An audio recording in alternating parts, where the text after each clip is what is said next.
پرزیدنت روسیه ولادیمیر پوتین 60 طبیب از منطقه‌های گوناگون کشورش از جمله 9 طبیب از ولایت مسکو را برای نقش بزرگشان در محاربه با کرونا ویروس با اردن‌های پیراگوف و مدال‌های لوکا کریمسکی سرفراز گردانید. پوتین به این طبیبان برای فداکاری که در اجرای قرض کسبی نمایش دادند اظهار سپاس کرد. در بین 3 طبیب از ولایت مسکو که سزاوار اردن پیراگوف شدند، یکی از طبیب زاده تاجیکستان عبداللهیو سورایا محمدشایف است. سورایا عبداللهیو زاده ولایت مختار کوهستان بدخشان بوده. سال 1986 رشته پدیاتری دانشکده طبی تاجیکستان و سال 1987 اردیناتور امین رشته در امین دانشکده ختم کرده است. او 35 سال تجربه کاری طبی دارد.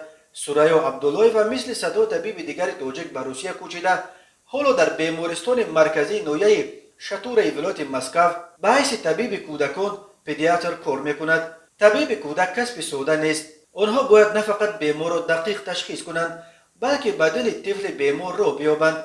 عبدالله و سورایا محمدشایف متخصص با توجه است که به همه کودکان غمخواری ظاهر میکند. او در جای کارش محیط راحت مهیا ساخته است و شما می توانید بدون یگان ناراحتی از تشخیص گذرید. گفته می شود در معرفنامه این طبیب زاده تاجیکستان در سامانه های طبی روسیه 10 نفر در زیر آن نوشتند که درستی این گفته ها را از تجربه خود تصدیق می کنند. اردن پیراگوف تازه 19 ایون سال 2020 بعد پاندمی کرونا ویروس تأسیس و به شرف نیکولای پیراگوف طبیب و جراح شهرتیار روس نامگذاری شده است.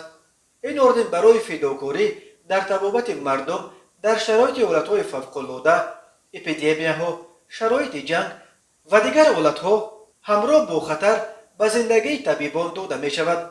در برخی حالتها شهروندان خارجی نیز برای کارنمایی یا دستاوردهای علمی در مؤسسه‌های طبی روسیه می توانند سزاوار اردن پیراگوف شوند.